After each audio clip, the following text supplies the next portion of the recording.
Okay, well these are the ingredients we're going to need to make these fruit scones. So we've got 280 grams, which is 10 ounces of self-raising flour. We've got 85 grams here of chilled, unsalted butter, that's 3 ounces. 1 teaspoon of baking powder in that little pot. And then we've got some dried fruit here, 85 grams or 3 ounces of dried fruit. In this case, I've got sultanas. You could use raisins and you could mix it up and put a few little cranberries and things like that in as well if you wanted. I've got 150 millilitres, which is a quarter of a pint of milk. And I've also got 1 ounce, which is 30 grams of caster sugar. Okay, in addition to the ingredients, here's the things we'll need to make it. Mixing bowl to mix it up in, baking tray to cook them on, rolling pin to roll them out with, spoon just to mix them up with to start off with. This old fluted cutter that looks like it's been in the wars, but it's still perfectly good. And I've got this board here that's a piece of old plywood that I used for rolling stuff out on. You can equally just roll it onto the surface here, but I just use that because it's easy to clean afterwards. Right, let's get on with it then. Okay, so into the bowl then, let's add in the self-raising flour, and we'll also add in the teaspoon of baking powder there. Now, if you can sift that in, all well and good if you've got a sieve. I haven't got one today, but it's not going to make any difference because we're actually going to add some air to it in a second. Just give that a little mix in there. Okay, and we'll drop the butter in. There we go. And now what we've got to do is we're going to rub the butter into the mixture like that. And what you're doing is you're just crumbling it in like that, look. And as we're doing this, it incorporates air into the mixture, which will make the scones rise even better shortly when we cook them. And we just keep going like that, just rubbing it together like that. There you go, let's rub it there, rub like that, and the butter will get all mixed in with the flour, and eventually it'll end up looking like fine breadcrumbs. Okay, well that's took about 2 minutes worth of rubbing, and you can see now that's what it looks like. It looks like fine breadcrumbs, and what we're looking for, just go like that if you want, and you can just see what you're looking for is no big lumps of butter left in there. Okay, and we can see that's fine. So now we pop in sugar. Let's give that a little bit of a mix round. Okay, let's pop in the dried fruit. If you use sultanas, you know, raisins are quite a bit drier than sultanas, and sultanas are quite juicy and they won't dry up quite so much in the scones. There we go. Now we've got our mixture now. Let's a little well in the middle. Let's pop the liquid in. What we're going to do is put the milk in now. But we're not going to put it all in. Let's save a little bit because, there we go. We'll mix that in. And what we need to do is just mix it together gently because we've added a lot of air into that while we were rubbing it together. We don't want to bash all the air back out of it now. So, and let's not put all the mixture in yet as well, because what we don't want to do is have it too wet. We can always add that tiny little bit in a second if we need to. There you go, it's all coming together quite nicely now.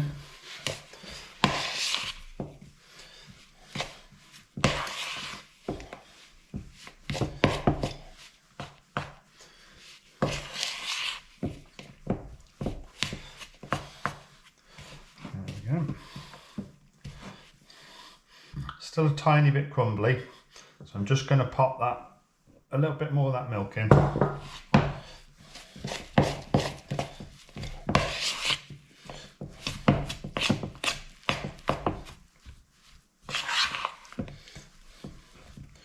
you go, and I think we've got to where we need to go with that now.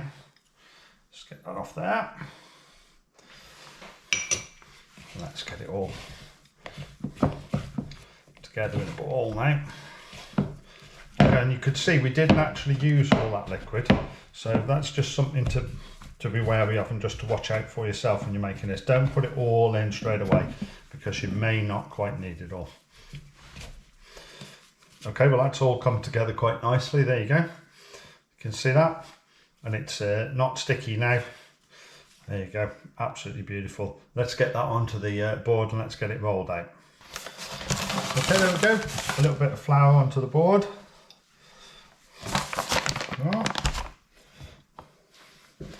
Let's get the mix onto that. There we go. Now what we're going to do is roll this out. We want this in sort of 2.5 centimetre thicknesses, something like that. 2.5, 3 at the most centimetres thick, which will be, you know, roughly an inch thick. So I think we've probably got enough to do like about 7 or 8 of these there, something like that. There we go.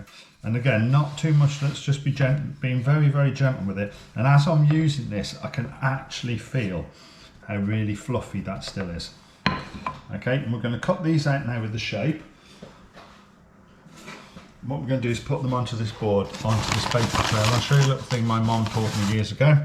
Is if you put a little bit of flour onto the tray like that, and then knock it around like that, it will cover the baking tray up totally.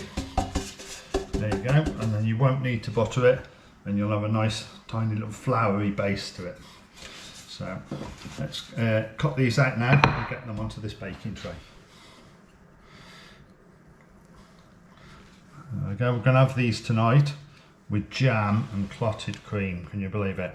Oh, and just so you know, for the clotted cream, I've got a menu, a recipe for that. You can make your own clotted cream. There's only 2 ingredients in clotted cream. Clotted cream's not massive expensive to buy,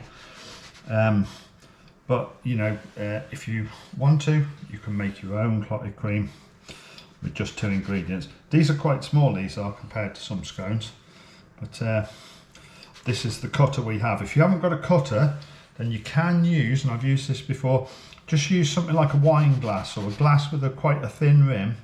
Just use that and it'll be equally as good, and it'll cut the shapes out for you. It might just push the sides down a little bit more, but there you go. We're not quite going to get one out of that. So let's just bring it back together.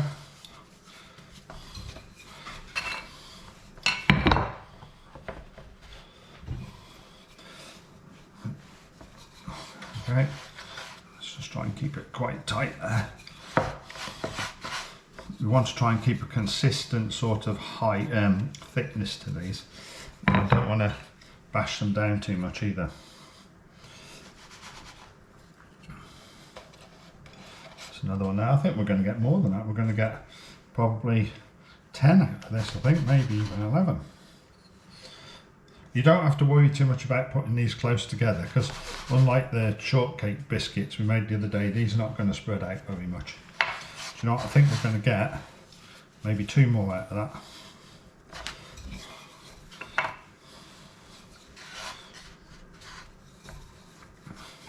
If you've got a difference, I mean, that's quite a small cutter, that is. If you've got a decent sized cutter, then you'd probably get, you know, 7 or 8 or whatever, but it's up to you what size you prefer. There's one more.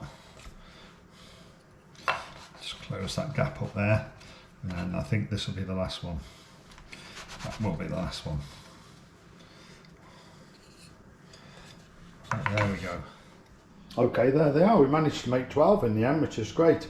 Cut a few more than we'd have thought, but that's because the cutter was slightly smaller, but that's okay, you know, if you have a bigger cutter then you'll get 8 out of them. Right, let's get them in this oven, 200 degrees C, 12 to 15 minutes in there.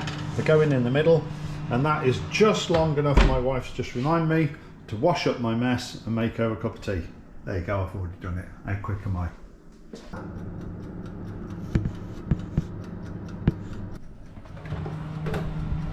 There we go. Right, let's get them in the daylight. Look at them. They're absolutely beautiful, aren't they? Some of you are going to ask why I didn't put an egg wash on the top, but you know, I never have done, and I know they're not. An egg wash would make them more shiny, but they actually look absolutely fine. And see, I'll look at them. Let's get them onto this cooling tray here, and then we'll give them 10 minutes to cool.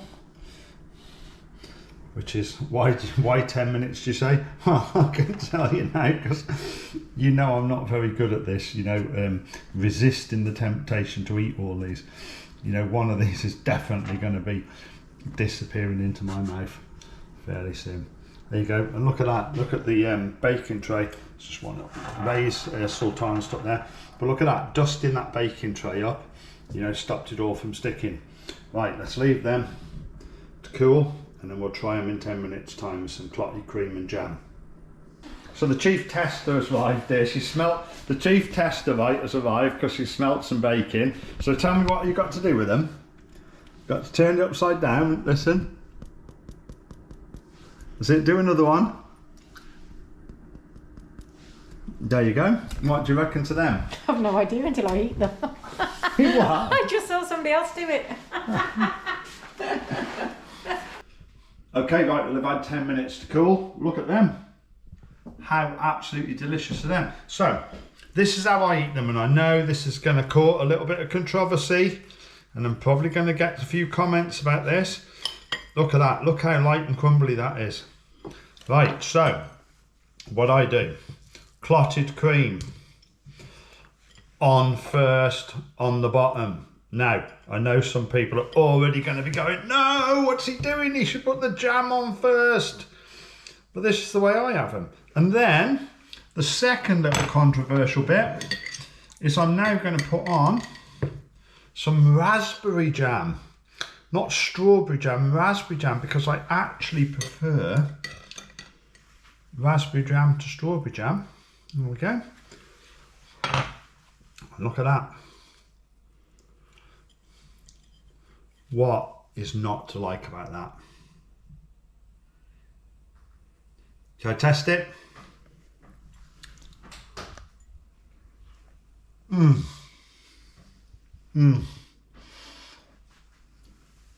These are all mine! Mine!